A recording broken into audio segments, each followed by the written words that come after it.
La plus belle leçon que j'ai appris et que je continue à appliquer, c'est que c'est à nous de choisir comment on veut vivre. Il n'y a pas de vie préétablie, il n'y a pas de règles. Il y a zéro règle. Moi, je le vois, et tu pourras peut-être me le confirmer dans les élèves que j'accompagne. Il y en a beaucoup qui me disent « Ah, il faut faire comme ci, il faut faire comme ça. La vie d'un entrepreneur, c'est comme si on travaille à telle heure, on se lève à telle heure, on fait telle chose. C'est comme ça pour les taxes, pour les trucs. » Non, je suis désolé, mais non. Je suis un exemple vivant que je n'ai jamais fait comme tout le monde. Et ça a très bien marché pour moi. Et justement, c'est parce que j'ai suivi et j'ai mis un poids d'honneur à suivre comment moi je fonctionne, comment ça fonctionne pour moi, que j'en suis là où j'en suis aujourd'hui. Je suis Andy Poiron, entrepreneur et amoureux de sport. Je suis le propriétaire de Away, un centre de coaching hybride à 360 sur Dijon, et également consultant où j'aide les coachs sportifs et les propriétaires de studios, de box CrossFit et de clubs de fitness à développer leur entreprise. Le fitness est une passion et c'est aussi un business. Dans ce podcast, le business du fitness, je vais à la rencontre de personnes ordinaires qui vous partagent leur expérience extraordinaire. Au programme, on parle de leur parcours, de comment elles en sont arrivées là, et également de leurs difficultés, de leurs succès et de tous les éléments qui peuvent vous donner des idées pour votre propre entreprise. Se nourrir des autres est l'un des moyens les plus simples d'accélérer son propre parcours personnel. Donc faites-vous plaisir, écoutez, prenez des notes, laissez-vous inspirer et très bonne écoute. Dans l'épisode du jour, j'ai le plaisir d'inviter Nicolas Ravenel, alias Nico Mobilité sur les réseaux. Nico est un mec en or. Il a tout quitté pour aller vivre en Thaïlande où il s'est construit sa propre histoire. On a parlé de plein de choses passionnantes avec Nico. Des petits déclics qui te font changer de perspective de vie. La création d'offres transformationnelles. On a parlé des médias sociaux, de son organisation hebdomadaire, de sa vision du coaching online et hybride, et encore beaucoup d'autres choses. Bref, je ne vous en dis pas plus et je laisse place à ma conversation avec Nicolas. Bonjour à tous, bienvenue sur le business du fitness et aujourd'hui j'ai la chance d'être avec Nicolas. Salut Nico. Salut, merci. C'est moi, c'est toujours un plaisir, surtout quand je connais pas plus que ça mon invité, c'est toujours cette curiosité de savoir qui c'est qui est à l'intérieur. Alors j'ai entendu beaucoup parler de toi, je t'ai vu sur les réseaux, j'ai aimé aussi ton travail, parce que j'aime bien quand je découvre de nouveaux professionnels, regarder un petit peu leur travail. Donc, félicitations déjà à toi. J'ai hâte de savoir, moi, ce qui m'intéresse, c'est de rentrer un petit peu dans ta tête et de savoir un petit peu comment tu en as fait pour en arriver là. Je crois que, j'en suis même certain, aujourd'hui, tu n'es pas en France, donc tu vas tout nous expliquer. Déjà, en quelques mots, pour le petit teasing, qui est Nicolas Ravenel, merci. je crois. C'est ça. Merci Andy pour cette présentation et pour cette invitation à partager mon travail. Je m'appelle Nicolas Ravenel. Je suis un ancien boxeur professionnel en boxe thaïlandaise. Okay. Je vis en Thaïlande depuis un peu plus de 15 ans. J'ai eu un parcours assez atypique, que ce soit au niveau de ma scolarité, puis ensuite avec mon parcours sportif. J'ai été garde du corps, j'ai été ingénieur informatique. Et la suite logique à la fin de ma carrière de boxeur, ça a été de transmettre, d'enseigner. Et donc, naturellement, je suis devenu entrepreneur pour pouvoir faire au mieux, essayer de partager au mieux mes connaissances et mon expérience avec mes élèves. Yes, je pense qu'on va revenir un petit peu sur ces différentes étapes parce que en discutant avec chacun d'entre vous, moi j'aime bien savoir un petit peu ce qui s'est passé. Le petit Nicolas, c'était qui? Comment il s'est construit? Comment il s'est forgé? Parce que quand tu regardes un petit peu ce qui s'est passé dans le passé, ça t'explique certaines choses du présent et du futur. Donc c'était qui le Nico tout petit? Alors le Nico tout petit, c'était un rêveur qui passait beaucoup de temps devant la télé. J'adorais passer du temps devant cette fenêtre vers l'univers, tu vois. C'était vraiment… en plus, pour l'anecdote, j'habitais dans une région, j'habitais en Île-de-France, au nord de la banlieue parisienne, à Sarcelles. Et précisément où j'étais, en fait, on avait un trou d'émission au niveau des ondes radio. Donc, je n'ai jamais regardé TF1, M6, tout ça. Moi, à l'époque où tout le monde regardait la trilogie du samedi soir, les dessins animés le midi sur M6 ou tout ça et tout, moi, en fait, j'avais que le satellite. Mes parents avaient pris le satellite parce que c'était la seule chose qu'on pouvait avoir. Et c'était à l'époque ce qui s'appelait Astra. Et en fait, c'était que des chaînes. À l'époque, c'était que des chaînes anglo-saxonnes ou germaniques. Donc, c'était soit en allemand, soit en anglais. Et moi, j'ai passé de mes 10 ans à mes 17 ans presque à regarder que ça, à avoir mes chaînes du matin, c'était Bloomberg TV. Il y a ZDF, non? Un truc comme ça, les ZDF et tout, là, les chaînes allemandes. Ouais, il y Ok. avait ça. Moi, c'était Bloomberg, la chaîne météo, Season, qui était une chaîne de chasse et pêche. Il y avait Cartoon Network aussi, qui venait de se lancer avec Nickelodeon, qui Ok. était Donc, c'était des cartoons qui étaient déjà très différents de ce qu'on pouvait avoir en France. C'était en anglais, donc je comprenais rien. Mais j'étais passionné par tout ce qui était les documentaires animaliers, tous ces trucs-là. Donc, je passais beaucoup, beaucoup de temps devant la télé, beaucoup, beaucoup de temps à écouter de la musique, et j'étais un fan, pardon, de tout ce qui était moto et informatique. Mon père, ma mère étaient motards, et l'informatique m'avait piqué très, très vite avec les jeux vidéo. Et j'avais un cousin, en fait, qui avait toutes les consoles. Donc, quand j'allais chez lui, c'était la C'est la foire. grosse fête, quoi. Voilà, c'était la grosse fête et j'étais impressionné par le matériel, tout ça. J'avais qu'une envie, c'était d'apprendre à. J'ouvrais les éléments informatiques, tu vois. La première fois que j'ai eu un Walkman, je l'ai démonté. J'étais passionné par ce truc-là, j'étais fasciné. Et donc voilà, très rêveur, très dans la tech. J'aimais beaucoup mettre les mains à la pâte. Et puis. Et ton lien Après, avec le sport et les sports de combat, du coup, c'est venu quand? alors, très jeune, ma mère m'a amené au judo parce que dans ma famille, tout le monde faisait du judo.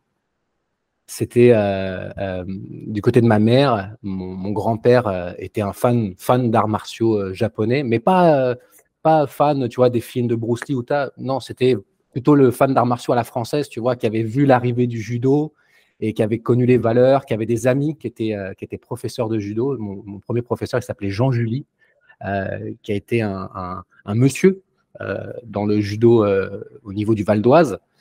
Et donc, j'ai été en contact avec ça très, très jeune, mais j'en avais pas grand-chose à foutre, en fait. Ok. C'était vraiment fallait que je fasse une activité. On m'avait dit, vas-y, va faire ça. Donc, j'y suis allé.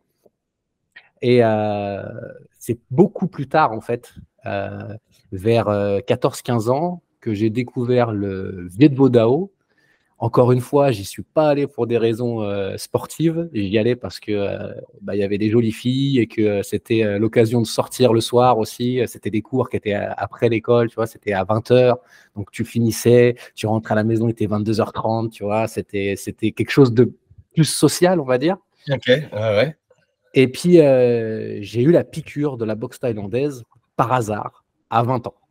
Donc ça, c'est une histoire à part entière, mais en fait, si tu veux, de mes 15 à mes 20 ans, zéro sport, jeune de banlieue classique, dans l'informatique, beaucoup de dessins animés, je jouais aux jeux vidéo, je fumais pas mal de cannabis, je buvais un peu d'alcool, je sortais pas mal, les filles, tout ça. Zéro sport. À cette époque-là, c'était quoi ta vision de la vie, du coup? À cette époque-là, sincèrement, j'étais dans une vision assez pessimiste, puisque quand j'ai passé un BEP électronique, et quand j'ai passé mon BEP, je voyais un petit peu ce qui m'attendait derrière, c'est-à-dire la vision du banlieusard qui va finir électricien ou électronicien dans un supermarché, tu vois, à réparer des machines à laver ou des trucs comme ça. Et ça m'emballait pas du tout, quoi. Donc j'étais plutôt en train de me laisser porter vers la vie. Je faisais des choix qui étaient économiques, on va dire. J'avais des ambitions. Donc, par exemple, si je voulais aller en vacances, eh ben, je savais qu'il fallait que j'économise de l'argent, donc je travaillais. Si j'avais besoin de rien, je restais chez moi à fumer des pétards et à jouer de la guitare. Tu vois. Donc, c'était vraiment pas très ambitieux de ma part. Et puis, un été, je passe tout l'été avec un ami parce qu'on est les deux seuls à être restés à la cité pendant les vacances d'été. On passe tout l'été ensemble. C'est un ami qui faisait de la musique. Donc moi, il me pousse au niveau de la musique, il me tire vers le haut. Et puis moi, je jouais de la guitare et lui, c'était un chanteur. Donc c'était une bonne entente. Et à la fin de l'été, il me dit Nico, je vais donner un cours de boxe thaï dans une université parisienne. Est-ce que tu veux me rejoindre? Tu veux te joindre à nous et tout? Je lui dis oh non, ça va, tranquille, va faire ton truc et tout. Il me dit non, mais tu sais, ça pourrait te faire un peu de bien, tu vois. C'est bien, t'es jeune, t'es grand et tout, mais là, tu fais pas grand-chose, quoi. Et puis, bah, son message, il m'a touché, tu vois. Et puis en plus, c'était un vrai bon ami et c'était une partie de sa vie que je ne connaissais pas. Lui, il avait fait de la boxe thaï. Est-ce qu'on peut dire que ce moment-là, ça a été le déclic de ta deuxième vie ou pas? Ah bah complètement, parce que comme j'allais te dire, en fait, cette personne, elle faisait de la boxe thaïlandaise depuis ses 11 ans. Et moi, l'a priori que j'avais par rapport à la boxe thaïlandaise, c'est que c'était un truc de violent, quoi, de personne violente. Mais mon ami n'était pas du tout une personne violente. Donc, et vous n'en aviez jamais parlé avant? Enfin, on n'avait jamais vraiment abordé le sujet, quoi. Ok. Et pourtant, c'est un ami d'enfance, quoi. Et il m'emmène à cet endroit-là. Et là, voilà, à partir de ce jour, ma vie a changé. Il s'est passé quelque chose ce jour-là. Je suis rentré chez moi. J'étais un peu sous le choc de ce qui venait de se passer, dans l'analyse, en même temps dans l'excitation. Je me rappelle, c'était vers le 15 août, quelque chose comme ça. Le 15 septembre, j'étais inscrit dans 2 clubs. Au mois de novembre, le 3 novembre exactement, je faisais mon premier combat. Et à la fin de l'année, donc le mois de juin de l'année d'après, j'ai été champion de France amateur en boxe thaïlandaise. Donc j'ai vraiment fait un 180 degrés dans ma vie. J'ai arrêté de fumer, j'ai commencé à courir tous les jours. J'avais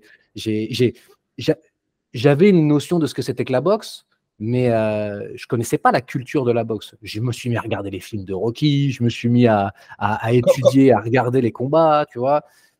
Et en fait, comment tu expliques que tu passes de tout ou rien?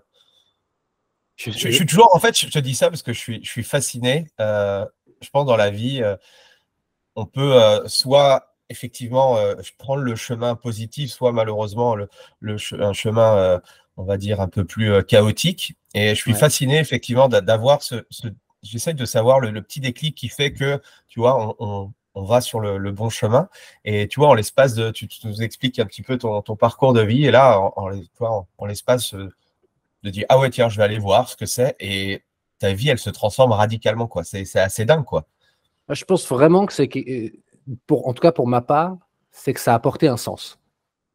Ça m'a donné un sens à ma vie. C'est-à-dire, par rapport à quoi? Le fait de faire des combats, le fait de la reconnaissance aussi, peut-être? Le fait de savoir que c'était quelque chose avec laquelle je pouvais gagner ma vie, que j'allais être mon propre patron, que ça dépendait que de moi. Tu vois, et ça, tu l'as senti rapidement, ça? Que tu avais justement. J'ai fait, quand j'ai commencé la boxe, bon, en fait, ça a été, dans toute ma vie, ça a été comme ça. J'ai voulu savoir ce que c'était que l'informatique. J'ai demandé à mes parents d'acheter un ordinateur. Le jour où j'ai reçu l'ordinateur, j'ai fait sauter les bons de garantie. J'ai ouvert le truc, je voulais savoir ce que c'était dedans. Tu vois. Un jour, ça m'a pris comme une envie de pisser. J'ai voulu faire de la guitare. J'ai acheté une guitare. Je me suis mis à faire de la guitare 6 heures par jour. J'ai commencé la boxe. Je me suis dit, OK, la boxe, si je veux savoir ce que c'est que la boxe, il faut que je monte sur le ring. Donc, j'étais très vite sur le ring. Et une fois que j'ai vu que c'était quelque chose qui me plaisait, que j'ai compris que je pouvais gagner ma vie, que c'était honorable, que ça répondait à mes valeurs, surtout profondes, c'est-à-dire le courage, le respect, la discipline, mais la discipline sous le bon sens du terme, tu vois, peut-être. Moi, j'avais un problème plus jeune avec la discipline qui faisait écho avec autorité, tu vois, avec autorité supérieure, tout ça. En fait, non, la discipline, c'est la liberté. C'est comment se libérer soi-même de ses pulsions, de son ego, de son mental, de tout ça. Et ouais, ça m'a tout de suite séduit. Et au-delà de l'aspect martial, c'est-à-dire, au-delà de l'aspect du combat, pour moi, le combat, c'était une prestation, c'était un spectacle. C'était comme un artiste qui monte sur scène, c'était comme un footballeur qui va sur le terrain, c'était comme un écrivain qui sort son livre. Ce n'est que la finalité de l'entraînement et ce n'est que des étapes pour valider telle ou telle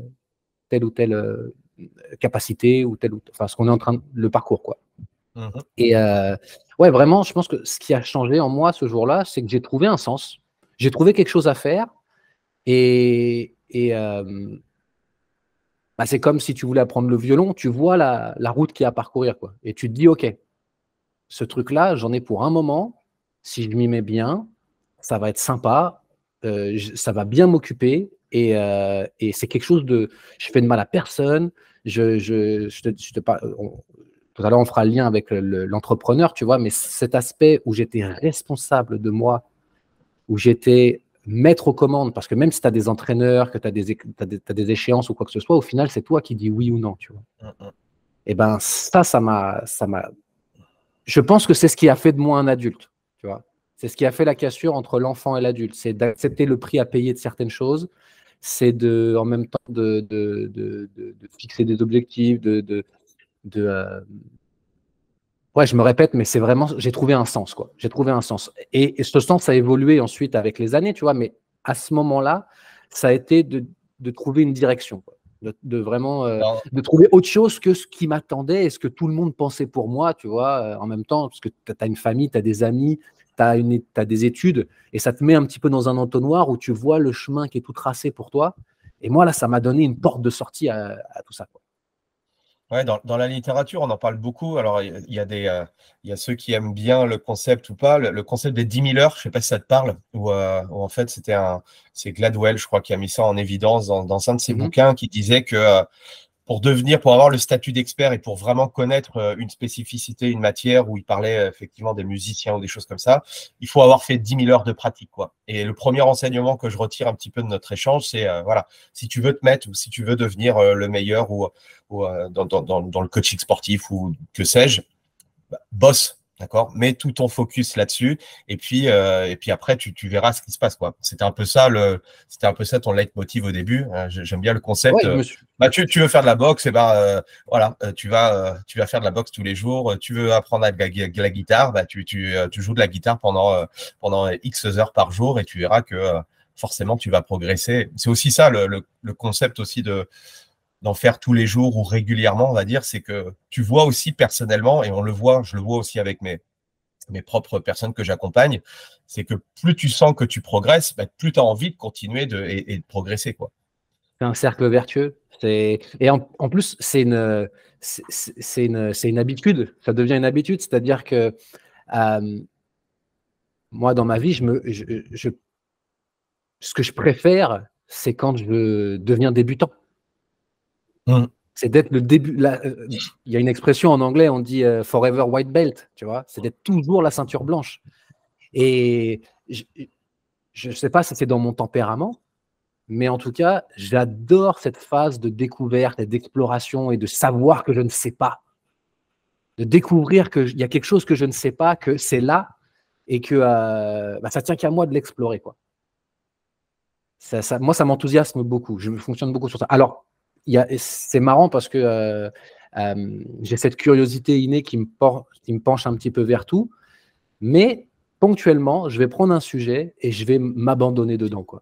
Et c'est vraiment, pour moi, c'est un moyen peut-être de méditer, de me détendre, de me décomplexer, d'évoluer. C'est un équilibre subtil entre la passion, l'obsession et en même temps y aller à fond tout en étant détaché du résultat. Et Tu vois, c'est à c'est de cette savoir que période-là que tu pars en Thaïlande, du coup, ou ça se passe comment? bah ouais, parce qu'en fait, je fais ma première année de boxe. À la fin de cette première année de boxe, je pars en Thaïlande pour la première fois pour faire un camp d'entraînement pendant un mois dans un camp thaï. Et Alors, c'est bah, un truc de dingue. ouais, c'était génial. En plus, j'y suis allé avec mes coachs et ça a été un petit peu entraînement-vacances. On a fait 2 semaines vraiment dures et ensuite, pendant 2 semaines, on a voyagé dans tout le pays en s'arrêtant à chaque région où on était. On essayait de trouver un camp pour s'entraîner. Donc, c'était extraordinaire. Et quand je suis rentré de Thaïlande, là, j'ai su que je voulais être professionnel. Mais à ce moment-là, pour moi, ce n'était pas clair de quitter la France. Je savais, je voulais boxer en France. Et C'est quoi le j'ai parcours boxé. d'un boxeur pro, du coup? Boxeur Le, thaïlandais ba- pro? alors en France, pour être pro, Alors, à mon époque, parce que ça a changé un petit peu aujourd'hui, je ne pourrais pas te dire comment ça se passe aujourd'hui, mais moi, à mon époque, tu avais classe D, classe C, classe B et classe A. Classe A, c'est les professionnels, classe D, c'est les amateurs, classe C, c'est les amateurs confirmés, classe B, c'est les semi-professionnels, et classe A, c'est les pros. Et en fait, il fallait gagner, c'était des points, en fait. Il fallait 12 points en classe D pour passer en classe C, 12 points en classe C pour passer en classe B, et 12 points en classe B pour passer en classe A. Et ce qui se passe pour gagner tes points, c'est tes matchs. Quand tu gagnes un match, tu gagnes 3 points. Quand tu perds un match, tu gagnes 1 point. Donc, tu as juste à avoir un certain nombre de matchs pour passer tes caps, pour passer tes classes. Et moi, en fait, j'ai boxé jusqu'en semi-pro en France. J'ai fait vice-champion de France semi-professionnel. Et là, j'ai eu le choix, en fait. Dans ma tête, j'ai eu une fracture, j'ai dû choisir. C'était soit je passais pro en France et je continuais à prendre le 269 pour aller travailler, le bus 269 pour aller travailler, ensuite rentrer chez moi, aller m'entraîner. Tu vois la vie que tu vois des athlètes de haut niveau français là, qui galèrent, tout simplement, qui galèrent à faire métro, boulot, dodo, plus entraînement, qui sont en surcharge de travail complète. Sachant qu'en plus, en France, le statut de boxeur professionnel n'est pas reconnu. Donc, tu ne peux pas avoir d'aide de l'État, tu ne peux pas être sponsorisé. Il n'y a pas de. À part en boxe anglaise où tu peux avoir l'INSEP qui peut s'intéresser à toi parce que tu as des olympiques et encore, c'est un format très petit. Donc, moi, dans ma tête, c'était soit je m'orientais vers ça, ou soit j'allais vivre une carrière de boxeur professionnel en Thaïlande où là, tu peux faire que entraîner, manger, dormir et t'es payé et tu as tes primes de match et tu peux vivre convenablement. Je te parle de ça, c'était il y a 15 ans. L'euro par rapport au baht était très très fort. On pouvait vivre avec 400-500 euros par mois en Thaïlande facilement. Donc, bah moi, mon choix, il a été vite fait. J'ai dit, OK, être pro en France, c'est super. Pour la gloire, avoir des ceintures en chocolat, c'est super. Mais ces ceintures ne serviront pas à accrocher mon pantalon. Donc, je pars en Thaïlande et je vois ce qui se passe. Moi, je ne suis pas parti en Thaïlande pour être champion du monde ou devenir une grande star. Comme je te l'ai dit tout à l'heure, moi, c'était la boxe thaï, l'art de la boxe thaï, et je voulais aller en profondeur dans ça. Je voulais savoir ce que c'était que la boxe thaï. Et puis, il y a tout l'art qui est derrière, et puis il y a aussi la culture qui est derrière, et puis il y a tout l'aspect technico-tactique, sportif, qui m'intéressait. Donc, je suis parti à la Mecque de la boxe thaï.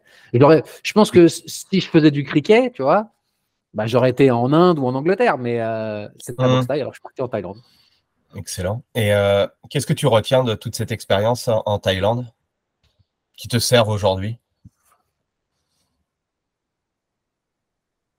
Alors, la plus belle leçon que j'ai apprise et que je continue à appliquer, c'est que c'est à nous de choisir comment on veut vivre. Il n'y a pas de vie préétablie, il n'y a pas de règles.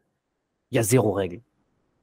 Moi, je le vois, et tu pourras peut-être me le confirmer dans les élèves que j'accompagne, il y en a beaucoup qui me disent « Ah, il faut faire comme ci, il faut faire comme ça, la vie d'un entrepreneur, c'est comme si, on travaille à telle heure, on se lève à telle heure, on fait telle chose, c'est comme ça pour les taxes, pour les trucs. » Non, je suis désolé, mais non. Je suis un exemple vivant que je n'ai jamais fait comme tout le monde, et ça a très bien marché pour moi, et justement, c'est parce que j'ai suivi et j'ai mis un poids d'honneur à suivre comment moi je fonctionne, comment ça fonctionne pour moi, que j'en suis là où j'en suis aujourd'hui. Parce que dans ma vie, dès que j'ai essayé de rentrer dans une case, de faire plaisir, de me plier, entre guillemets, tu vois, ce que je te disais tout à l'heure, ce rapport avec l'autorité ou quoi que ce soit, dès que j'essayais de me plier, de me soumettre à quelque chose, à une règle ou un truc, ça ne marchait pas. Ça ne marchait pas, c'était désagréable, je perdais de l'énergie, je n'étais pas efficace, je n'avais pas de résultat. Et dès que je revenais sur mon alignement, tout simplement, boum, toutes les choses s'enclenchent. Donc, je sais que j'utilise un vocabulaire peut-être pour tes auditeurs qui ne sont pas peut-être sensibles à ces mots-là ou qui n'ont peut-être pas les définitions. Mais je me suis écouté moi et personne d'autre. Voilà. J'ai écouté et j'ai fait comme je voulais. Quand on m'a dit que ce n'était pas possible, j'avais la fâcheuse tendance de dire pourquoi c'est pas possible. Pourquoi est-ce que moi, je ne peux pas faire comme ça? Pourquoi? Et puis, si on me disait, faites comme vous voulez, alors là, alors là, je faisais comme je voulais.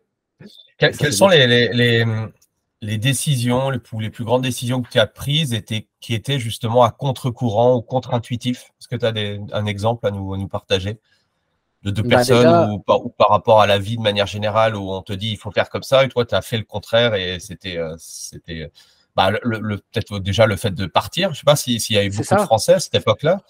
C'est ça, exactement. Déjà, le fait de partir, je suis parti, j'avais pas d'argent de côté. Moi, ça va un petit peu dans le sens de ma vie, mais quand je suis parti en Thaïlande, moi, j'ai fait un acte de foi. J'ai pas regardé en arrière, j'ai des amis qui, au moment où moi je suis parti, voulaient me rejoindre. 12 ans, 15 ans après, ils sont toujours en France. Parce qu'ils voulaient mettre de l'argent de côté avant de partir pour s'assurer un truc, ils voulaient finir ce diplôme avant de partir pour être sûr d'avoir du travail, tu vois, tous ces petits trucs que notre voix, elle nous donne dans notre tête, tu vois. Moi, au moment où je suis parti, je travaillais chez Apple. J'ai été voir je suis rentré de Thaïlande après une préparation pour un combat pour ma finale des championnats de France. Je suis rentré de Thaïlande et là, il y avait quelque chose dans ma tête qui me disait t'es pas à ta place, t'es pas à ta place, t'es pas à ta place, t'es pas à ta place. J'ai médité sur ça pendant 3 mois et au bout de 3 mois, c'était évident que je voulais vivre en Thaïlande. J'avais ma tête qui me disait reste chez Apple, tu as une bonne situation, tu gagnes un bon salaire, tu vas évoluer et tout, machin. Et j'avais mes tripes qui me disaient va en Thaïlande. J'ai écouté mes tripes, je suis allé voir mon boss, je lui ai dit écoute Marc, il faut que je parte. Il m'a dit quand est-ce que tu pars? Je lui ai dit le plus tôt possible. Il me dit je te donne 3 mois pour former tes remplaçants et ensuite tu peux partir. J'ai dit ok. Je suis parti avec 4 000 € dans les poches et avec aucun doute sur le fait que ce que je faisais c'était bon pour moi. Mais j'avais aucune idée d'où j'allais aller, de ce que j'allais faire, de comment j'allais le faire. Tu vois, j'avais énormément de et si et comment, et si et comment. Je savais que les réponses, je les aurais quand je serais sur place. Ça C'était en servait quelle à année rien. ça? C'était en 2011. Ouais, on commençait à voir aussi l'émergence un peu Enfin, moi, je m'intéressais beaucoup à ce qui se passe sur le web à cette époque-là, digital nomade et tout. Il y a quelques Français qui commençaient. J'étais absolument pas connecté à tout ça. Moi, j'étais à des milliers d'années-lumière de tout ça. Moi, je pensais, je respirais, je mangeais boxe thaïlandaise. Et toute cette période-là de boxe thaï a duré combien de temps? Elle a duré jusqu'en 2018. Ok. Donc, qu'est-ce qui se passe en 2018 et qu'est-ce que tu fais après 2018 du coup? En 2018, je suis papa. Ah. Et donc, il y a cette évidence qui apparaît en moi, c'est que autant avec la boxe, avec ce que j'avais développé sur le mouvement, tout ça, j'étais un enseignant pour les autres, autant maintenant, j'étais un enseignant à plein temps, j'étais un papa. Donc, j'avais une nouvelle responsabilité. Et cette responsabilité impliquait que c'est pas je pouvais plus faire ce que je voulais, mais il fallait que je mette mon fils dans l'équation. Et quand j'ai mis mon fils dans l'équation, il était évident pour moi que je ne pouvais plus passer autant de temps à m'entraîner. Parce que quand tu es boxeur professionnel, tu t'entraînes 6 heures par jour. Aïe. Donc 6 heures par jour, ça implique de la fatigue. Et cette fatigue, eh ben, ça ne te permet pas de. Un enfant en bas âge, quand tu dors, tu te réveilles à 5 heures du matin tous les jours et que tu as une vie d'athlète professionnel, c'est une charge. J'arrivais aussi à un niveau où eh ben, financièrement, ça allait. Donc, je n'avais pas non plus besoin d'aller combattre tous les matins. Donc, ta routine à cette époque-là, en tant que boxeur, c'était tu faisais que des combats et de la boxe et tu étais payé juste pour ça? Tu n'avais pas commencé du coup? Non, si. Je boxais et en fait, à partir de 2014-2015, j'ai commencé à enseigner en fait. Ok. J'ai vu que j'avais un don naturel. En fait, on m'a sollicité. On m'a dit, écoute, tu parles bien, tu transmets bien. En plus, je parlais thaï, anglais et français. Donc, à l'endroit où j'étais en Thaïlande, c'était excellent pour trouver des clients, tu vois. Et j'étais sponsorisé par un gym qui me disait, non, mais prends des gens, en même temps, on va te payer. Nous, on prend une commission. Toi, tu fais tes cours et tout. Donc, j'ai commencé à enseigner très, très tôt. Tu enseignais quoi, du coup? La boxe thaï? La boxe et tout ce qui concerne le travail de la mobilité, du mouvement, de la préparation physique, tous ces trucs-là. Et un peu plus tard, justement, à partir de 2018, je me suis intéressé à tout ce qui était la préparation mentale, la psychologie, la biomécanique, je suis rentré dans tout ce qui est plus petit encore. Et avant, je m'adressais surtout à des sportifs, à des athlètes, et puis maintenant, j'ai ouvert mon champ d'action. Je travaille avec n'importe qui, en fait, avec tout le monde. Mais ouais, c'était le gros changement pour moi. Ça a été la naissance de mon fils. Il était évident qu'il fallait que je fasse autre chose que boxer. Mais qu'est-ce qui me passionnait? Quel était le nouveau défi que j'allais me donner? Eh ben, le nouveau défi, c'était l'enseignement. Parce que l'enseignement, c'est comment donner à quelqu'un l'envie d'apprendre, et que quand il a cette envie d'apprendre, comment lui délivrer la chose de la manière la plus simple, la plus adaptée et la plus juste possible pour son évolution.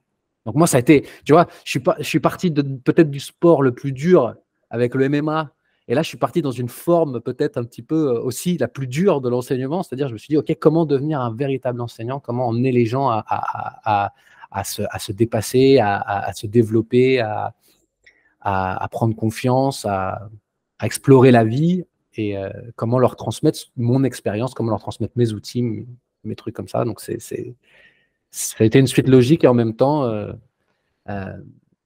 peut-être quelque chose de très naturel. Aujourd'hui, ton business model, c'est quoi? C'est que des personnes en fait qui te contactent un petit peu partout dans le monde et qui veulent être en meilleure forme. C'est quoi aujourd'hui ouais, qu'est-ce que tu vends aujourd'hui pour donner un ordre d'idée? Moi, je m'occupe principalement des personnes qui ont envie de reconnecter avec leur corps, avec leur physicalité. Voilà. J'aime bien ce mot-là, physicalité, parce que ça implique l'ensemble d'un individu, c'est-à-dire à la fois la relation qu'on peut avoir avec notre corps, mais aussi l'impact que notre corps peut avoir sur nos pensées, et les pensées, l'impact qu'ils peuvent avoir sur notre corps. Donc, quelqu'un qui a envie de se reconnecter à qui il est, qui a peut-être 30 ou 50 ans, ou qui est peut-être même à la retraite, qui a un besoin de se reconnecter à lui pour retrouver une direction, un peu comme moi j'ai connu, tu vois, quand j'ai trouvé du sens à ma vie, qui a besoin de se reconnecter à son corps, peut-être qui a des douleurs, qui a envie d'explorer quelque chose de nouveau. Parce que le corps aussi, pour beaucoup de personnes, c'est un étranger. Et donc, c'est un moyen de refaire un avec cette partie charnelle. J'ai la chance d'attirer, si tu veux, des personnes. Je fais pas de publicité, je fais pas de, tu vois, je partage mon expérience, et ça résonne avec des personnes, et puis ces personnes me contactent. Donc, comme tu disais, l'avantage que j'ai aujourd'hui, c'est que je parle anglais, thaïlandais et français. Donc, je jongle avec ces trois langages, avec ces trois populations. J'ai des clients qui sont aux États-Unis, des clients qui sont en Océanie, des clients qui sont en Thaïlande, des clients qui sont en France. Et je suis un peu comment tu fais justement en termes de création de contenu pour gérer les différentes nationalités et langues du coup? Tu fais un post que tu traduis en plusieurs langues et tu les mets sur les plateformes. Non, aujourd'hui, non, je l'ai fait au début, et c'était, pour être tout à fait honnête, ça m'emmerdait parce que c'était beaucoup de travail en fait. Déjà, les réseaux sociaux en soi, c'est pas quelque chose qui me passionne. Donc, c'était beaucoup de travail. Et comme je te dis tout à l'heure, je fais les choses un peu comme j'ai envie de les faire et comme je le sens. Et j'essaye de ne pas répondre aux règles, il faut faire comme ci, comme ça et tout. Donc, pendant un moment, j'ai fait ça en freestyle et puis j'ai trouvé ça fatigant. Et je me suis dit que quand j'ai regardé un petit peu la picture de plus loin, j'ai vu qu'en France, il y avait quand même un sacré retard en termes de conscience sur le corps, sur l'esprit, sur la psychologie, sur plein de choses comme ça. Donc, je me suis focus sur le français. Et aujourd'hui, je communique exclusivement en français. Les étrangers que j'ai qui viennent à moi, généralement, c'est soit des rencontres directes que je fais en physique en Thaïlande, ou alors c'est des gens qui me connaissent à travers des séminaires ou des expériences, ou des amis qui me contactent pour de l'aide. Mais non, aujourd'hui, je communique exclusivement en français. Et ton business aujourd'hui, il est 100% online, ou tu as toujours du présentiel, tu enseignes toujours en Thaïlande? Alors, justement, je suis dans une nouvelle phase de transition parce que avant le Covid, j'étais exclusivement en physique. Pendant le Covid, j'étais exclusivement en ligne. Et là, ça fait 1 an que ça y est, j'ai pu reprendre le physique. Donc maintenant, en fait, je suis complètement hybride. Je fais des prestations en ligne, donc avec des rendez-vous hebdomadaires, des programmes en ligne. Je fais des vidéos pour mes élèves. Mes élèves m'envoient leurs vidéos, je les corrige, tout ça. Et j'organise des retraites en Thaïlande. Et j'ai aussi des stagiaires qui viennent. Par exemple, là, j'ai un boxeur. J'ai un boxeur en ce moment qui est à Khon Kaen, où j'habite, qui est venu parce qu'il prépare un combat. Il a envie de préparer un combat. Donc, on s'est rejoints et il est là pour 3 mois. Et on se voit 1 fois par jour et on fait des séances. À la fois, on va travailler l'aspect boxe, mais aussi on travaille l'aspect mental, on travaille l'aspect préparation physique, on travaille l'aspect aussi, je l'aide un petit peu sur son business, parce que c'est quelqu'un qui travaille aussi en ligne. Donc, moi, j'arrive pas vraiment à me dissocier, tu vois, de qui je suis. Et quand quelqu'un vient à moi, je lui apporte l'entièreté de ce que je suis. Donc, j'apprécie beaucoup plus le travail en physique que le travail en ligne. Mais j'ai réussi à trouver mon équilibre avec une formule qui me réussit et qui réussit à mes élèves sur tous les formats. Qu'est-ce que tu pourrais dire aux professionnels qui ont un business essentiellement physique dans l'accompagnement, le coaching? Comment toi, tu as fait le transition sur le online ou sur le hybride, ou ce que tu as pu tester et comprendre un petit peu pour donner des pistes de réflexion? Le meilleur conseil que je pourrais donner, c'est de travailler comme eux, ils voient la chose. C'est-à-dire que quand j'ai commencé le online, vraiment, je partais de zéro. Donc, j'ai essayé de faire comme les autres. J'ai regardé un tel, j'ai acheté un programme, j'ai pris un coaching, tu vois, pour voir comment ça se passait. Puis, j'ai essayé de faire pareil. Et puis, je me suis rendu compte que les formats, ça ne me plaisait pas. Je me suis rendu compte que le volume de travail ne me plaisait pas. Je me suis rendu compte que… tu faisais quoi au début? Tu as commencé par faire quoi, par exemple, des erreurs que tu as pu faire ou des choses que tu as pu tester qui correspondaient pas? Je pense que c'est la même qu'on fait un peu quand on est en physique, c'est-à-dire tout pour le client. Tu vois, tu essayes de faire en sorte que ce soit le plus facile possible pour le client. Et tu te retrouves avec des amplitudes horaires où tu as un client à 9h du matin et tu en as un autre à 20h. Tu vois, et qu'au final, à vouloir dire oui à tout le monde, tu te retrouves à être surbooké ou à être surmené, alors qu'en fait, si toi, tu donnais ton cadre, eh ben, les personnes, elles suivraient ce cadre-là, quoi. Et donc, c'est vraiment ce truc-là, c'est de définir comment on a envie de travailler, encore plus en ligne, parce qu'en ligne, c'est une liberté totale. Moi, principalement, aujourd'hui, je travaille le week-end. En fait, je suis en vacances la semaine et le week-end, sur samedi, dimanche, lundi, je compte le lundi, quoi. Samedi, dimanche, lundi, j'accumule tous mes clients. Et ce qui fait qu'en fait, moi, j'ai un week-end de 5 jours et je travaille que 3 jours. Ok. Et comment tu structures, quelle est ta vision des choses par rapport aux structures de coaching? Est-ce que tu les vois comme on se voit en visio ici? Est-ce que tu as mis est-ce qu'ils ont je sais pas, une structure à suivre avec un espace membre avec des vidéos? Est-ce qu'ils ont un canal WhatsApp ou un canal privé? Enfin, comment tu gères tout ça, cette partie logistique? Eh ben, c'est pareil, j'ai testé plein de choses. J'ai eu des plateformes en ligne, j'ai fait un site internet super complexe avec des espaces membres, tout ça et tout. Aujourd'hui, je travaille de la manière la plus simple possible. C'est-à-dire email. Les emails, c'est génial parce qu'on peut les classer, on peut faire enfin, c'est un outil formidable. Je travaille avec des emails. La messagerie instantanée, suivant les profils, suivant le pack qui a été choisi, suivant les options de coaching. Et le programme au format PDF. Comme ça, la personne, elle n'a pas besoin de connexion Internet. Elle peut imprimer son programme. Étonnamment, j'ai été surpris par le nombre de personnes qui impriment leur programme. Et quand ils ont besoin, ils peuvent aller sur la vidéo, sur YouTube ou j'utilise les plateformes qui sont déjà là, en fait, qui sont à mon service. Et j'ai vraiment essayé de simplifier au maximum mon travail. Et c'est comme ça que j'ai trouvé mon équilibre, en fait. C'est de faire en Non, mais sorte c'est important d'avoir le retour. Alors, Ce qui est par exemple, intéressant, c'est que chacun essaye de modéliser son accompagnement en fonction de son feeling et puis de ce qu'il peut ressentir aussi avec ses clients, quoi. au début, j'ai beaucoup réfléchi, et ça, c'était parce qu'on m'avait mis cette idée dans ma tête. On m'avait dit, il faut que tu protèges ton contenu, tu vas voir, il y a des gens qui essayent d'abuser, tout ça et tout, donc il faut que tu aies un espace sécurisé, il faut que tu fasses tout ça.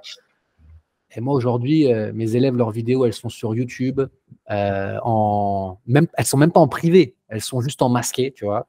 C'est-à-dire que s'il a envie de partager le lien de son truc à son pote, il peut lui partager, je m'en fous. Il reçoit un PDF. Si après avoir reçu son PDF, il veut couper son prélèvement et partir dans la nature, eh ben, je lui ai fait un programme gratos, tu vois. Tout ça, en fait, c'est des freins que j'ai plus parce que les personnes que j'attire à moi aujourd'hui, elles sont pas comme ça.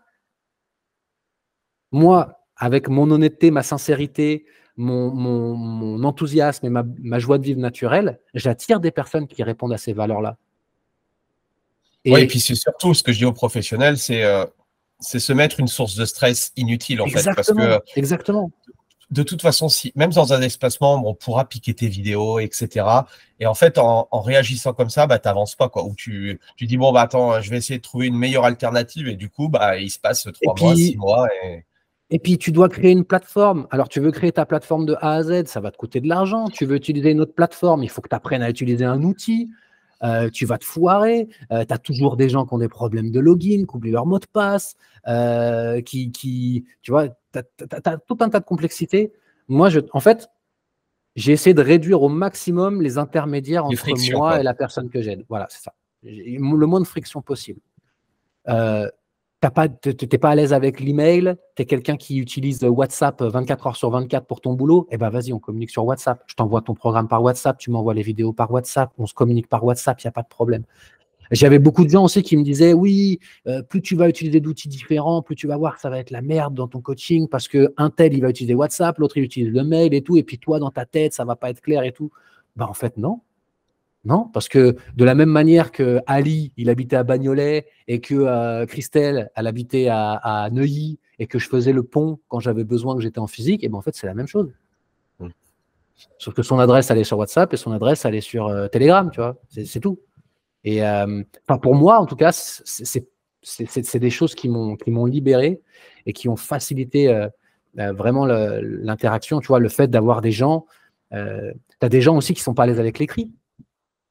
Tu vois, un coaching en ligne, si toi, tu es quelqu'un d'hyper scolaire qui communique uniquement par mail et tout, tu as des personnes, imaginons tout simplement que la personne elle est dyslexique, t'envoie le programme par écrit, le mec, il passe à côté du programme. Parce que le format écrit ne lui correspond pas. Moi, j'ai eu des élèves qui m'ont dit, tu peux pas plutôt m'envoyer un vocal et me dire aujourd'hui que je fais l'exercice ABC, comme ça, j'ai juste à regarder dans mon programme l'exercice ABC, tu vois. Et hop, on travaille en vocal. C'est aussi ça l'enseignant, tu vois. L'enseignant, le pédagogue, il est censé s'adapter à l'élève. C'est pas à l'élève de s'adapter à l'enseignant, tu vois. C'est vrai que chaque personne a des moyens de communication et de pédagogie différents. Donc exactement, tu vois. Et moi, je suis fier aujourd'hui, tu vois, d'avoir réussi à trouver ce canal avec le travail en ligne, de pouvoir répondre à toutes ces personnes-là. Et d'ailleurs, bien souvent, beaucoup de personnes me le disent. Tu vois, dans mon questionnaire d'inscription, quand la personne me contacte pour rentrer dans mon processus de coaching, je lui pose d'abord la question, est-ce que vous avez déjà travaillé avec un coach en ligne? Si oui, combien de temps? Qu'est-ce qui a marché? Qu'est-ce qui n'a pas marché? Sinon, pourquoi vous n'avez pas fait ça? Et j'ai beaucoup de réponses où les personnes sont « je ne suis pas à l'aise avec les mails, je ne suis pas à l'aise avec le contact à distance, j'ai besoin de chaleur, j'ai besoin de contact humain et tout ». Et le fait de dire « écoute, si on travaille ensemble, on va s'appeler, on va se voir. Si tu ne veux pas m'écrire de message et qu'à chaque fois tu veux m'envoyer un petit vocal, et ben on s'envoie un vocal, tu vois. » Et ben tout de suite, les personnes se sentent plus rassurées. Tu as des personnes aussi qui ont honte de leur orthographe, par exemple. Mais c'est bête, quelqu'un qui vient te voir parce qu'il a des problèmes de hanche, tu vois, et qui potentiellement sait que tu es la solution pour lui, il ne s'autorise pas parce qu'il a peur de t'envoyer un mail. Tu vois, c'est incroyable. Donc, avec les personnes que je travaille qui ont plus de 40 ans, généralement, je n'ai pas trop ce problème-là, mais avec la jeune génération, tu vois, ceux qui ont 20 ans, 25 ans, 30 ans aujourd'hui, il faut parler leur langage, tu vois. Et le langage du mail, le langage de tout ça, c'est terminé. C'est une génération qui va beaucoup plus vite. Plutôt que d'avoir un programme où tu as une liste comme ça et le mec, il doit faire tout en autonomie, non, tac, tu arrives, tu lui dis ça, pendant 3 semaines et tu m'envoies le truc. Ok, pam. Et eux, ils engagent. Tu leur demandes d'avoir justement une fréquence de régularité avec toi, de communication toutes les semaines, ou ça se passe, ou ça dépend un petit peu de l'accompagnement et du pack qu'ils ont pris, ou comment tu gères ça? Alors, en ce qui concerne la communication, je suis complètement… en fait, la communication ne fait pas partie, ne justifie pas le prix d'un pack. C'est-à-dire que pour moi, la communication avec quelqu'un qui a pris un pack, quelqu'un qui a pris un accompagnement pour des hanches douloureuses et qui veut se libérer ses hanches, et quelqu'un qui a pris un accompagnement avec un coaching mental pour un suivi au niveau entrepreneurial, pour un suivi au niveau physique, diète, tout ça, la communication pour moi, c'est le même. La différence du prix de mes packs, c'est le sujet. Si tu viens à moi pour un problème de hanche et que tu veux uniquement parler sur la partie physique, forcément, ça va être moins cher que si tu pars sur la partie psycho-émotionnelle et physique. Mais sinon, j'ai le même degré d'implication avec tous mes élèves. Et ça, je mets un point d'honneur sur ça, tu vois. Mmh. C'est vraiment, c'est quelque chose d'important pour moi parce que si j'étais dans le physique, c'est comme ça que je ferais. Et tu disais que là, tu nous partageais que tu travaillais en priorité le week-end. Pourquoi? Il y a une logique par rapport à ça? La disponibilité des gens, déjà. Okay. Parce que moi, j'ai 6 heures de décalage horaire. Ouais, ok. Et qu'avec ce décalage horaire, moi, je ne travaille pas après 4 heures de l'après-midi. Oui, ok. Donc, en fait, c'est idéal pour moi parce que de 5h30 du matin jusqu'à midi, j'ai ma journée.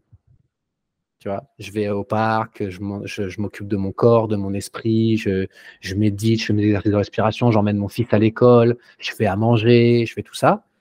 Et de midi, donc de 6h du matin, heure française, jusqu'à 11h du matin, heure française, je suis totalement dévoué à mes élèves.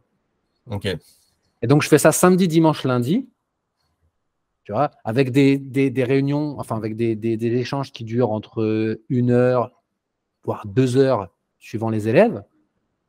En 3 jours, j'ai largement de quoi combler tout le monde, sachant que les gens, généralement, qui ont un métier classique, ça les arrange, samedi, dimanche, parce que aussi, le matin, tu vois, ils n'ont pas envie de… Alors, j'en ai quelques-uns, hein. J'ai des freelances, justement, qui aiment bien le lundi matin à 8h ou 9h, qui adorent parce que ça les lance pour leur semaine, tu vois, et que ça l'empiète pas sur leurs heures de boulot, tu vois. Mais pour la personne qui est salariée, qui travaille dans une grande entreprise ou qui a des horaires de bureau, le week-end, c'est l'idéal, tu vois. En plus, si c'est un couple avec des enfants, il peut y avoir la personne qui s'isole pour pouvoir avoir un appel, ou au contraire, elle peut faire quelque chose qu'elle ne fait pas dans la semaine, c'est-à-dire aller dans un café ou aller même… Moi, j'ai des clients qui m'appellent, ils sont dans la campagne à côté de chez eux, tu vois, ils ont pris la route, ils se sont posés, et vu que c'est la magie du téléphone, il suffit d'avoir de la 4G et on peut s'entretenir. Ok. Est-ce que tu fais en facing, du coup, un entraînement avec eux, ou quand tu les as en visio, c'est simplement pour partager un petit peu ce qui s'est passé peut-être la semaine précédente, ou le travailler sur un levier psychologique ou émotionnel spécifique? Ouais, je fais uniquement du débriefing en visio.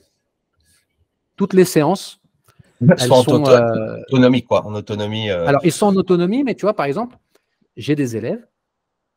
Moi, ce que je privilégie avant tout, c'est que la personne, elle devienne autonome. Donc, par exemple, si elle a des exercices à faire, je vais lui montrer un exercice par vidéo avec le maximum d'informations possible. Et ensuite, c'est à elle de pratiquer dans son ordre, avec sa progression, tout ça. Et j'ai des élèves qui, de temps en temps, me disent…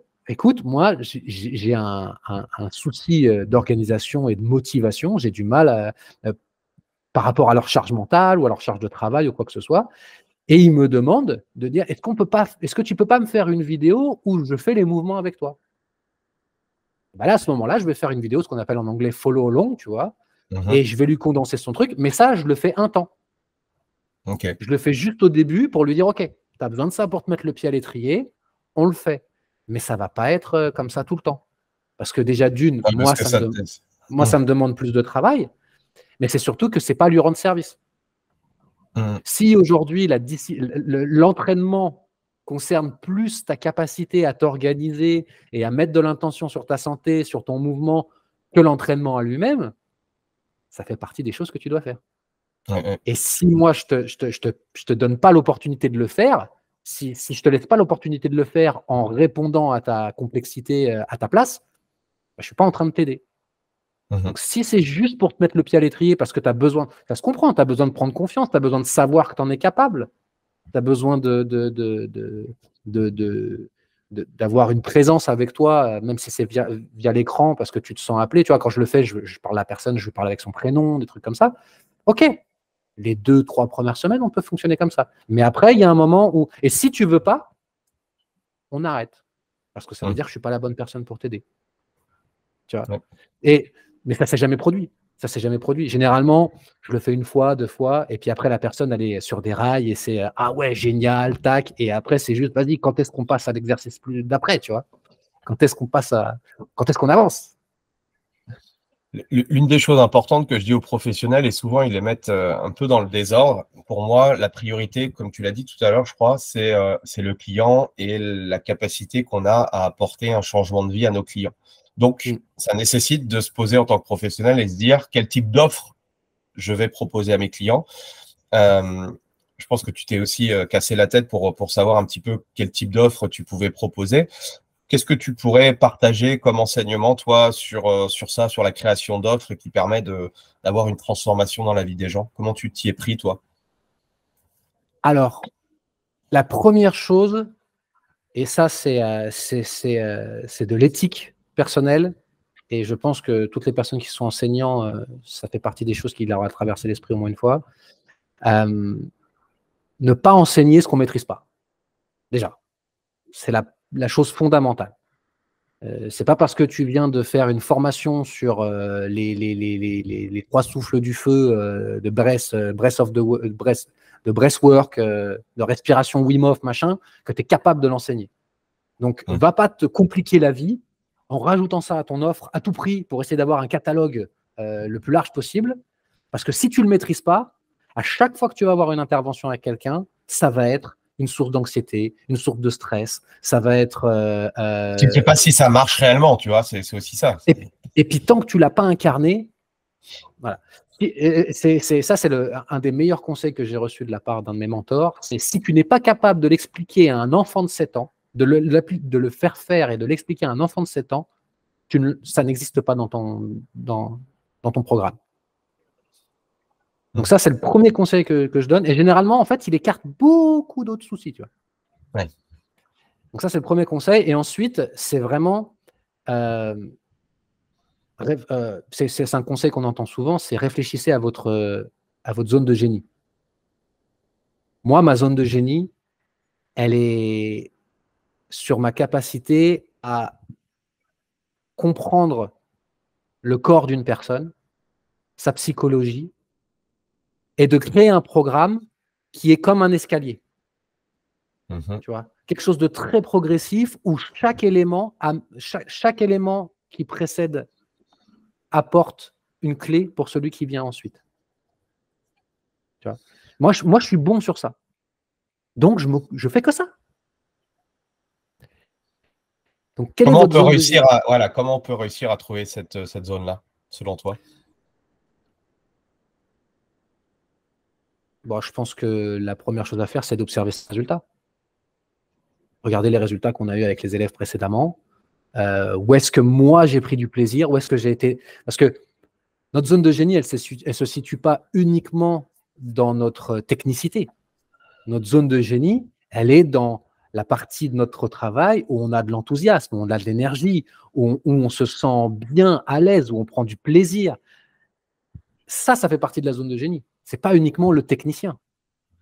Moi, tous les moments où, tu sais, tu as envie de as envie de te féliciter, tu as envie de taper dans la main à quelqu'un, là, tu fais clac, machin, ou ouais, ça y est, ça a marché, tu vois. C'est à chaque fois que, quand la personne, alors que je lui ai rien dit, elle me dit, ah ouais, mais je comprends en fait pourquoi tu m'as fait faire ça la semaine dernière, parce que là, maintenant, ça y est, je passe par là. Et tu vois, quand la personne me dit ça, c'est comme si je prenais un rail de coke. Donc, je me concentre uniquement je veux créer cette expérience, à la fois pour mon élève, mais c'est moi aussi. Je veux entendre ça. Je veux que les personnes me disent ça. C'est ça que j'aime, tu vois, dans mon métier.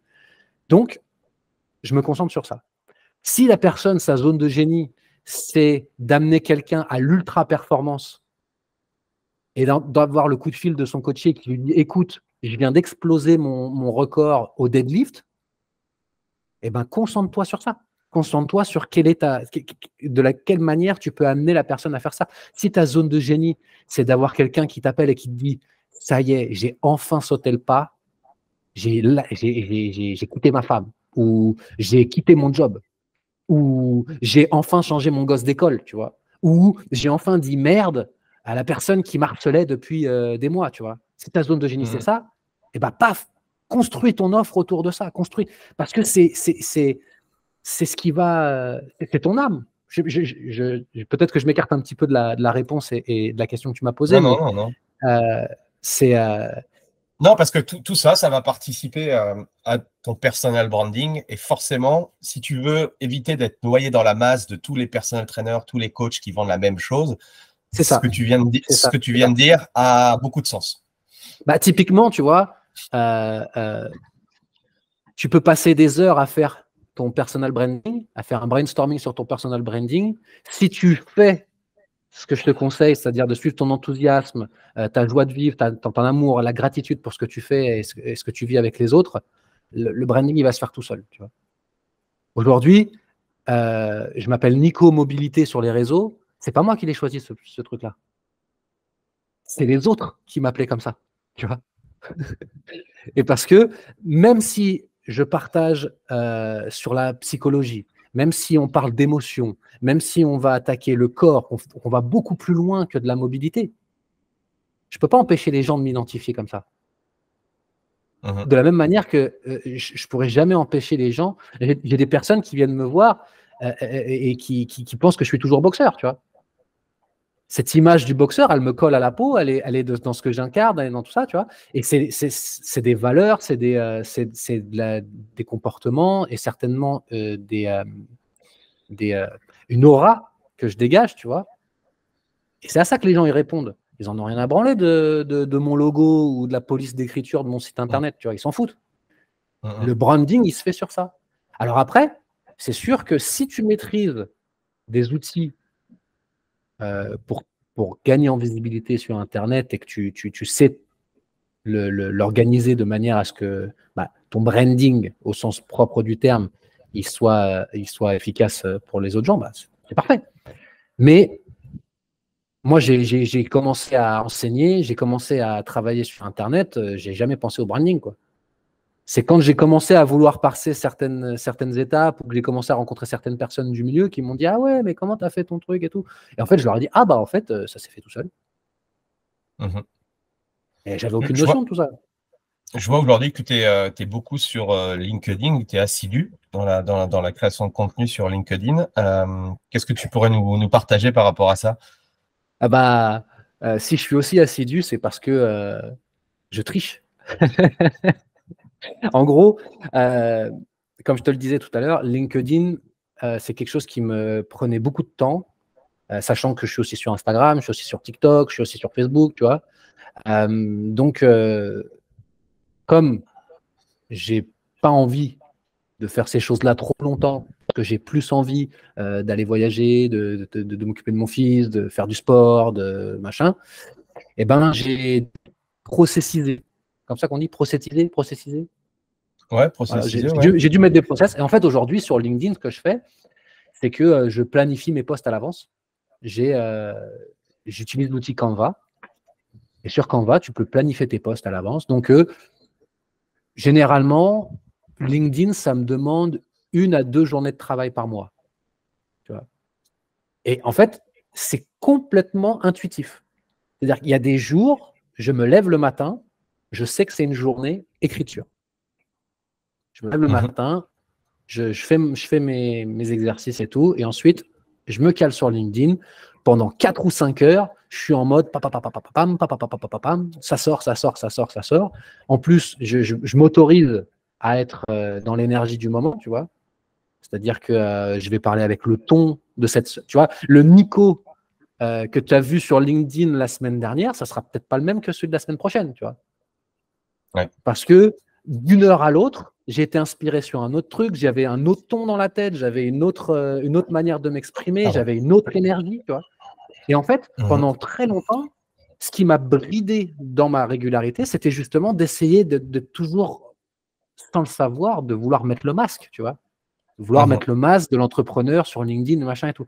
Et en fait, quand je me suis dit non, ça fait partie. Je veux dire, je suis pas authentique quand je suis comme ça. Moi, je suis un peu, je suis quelqu'un qui est.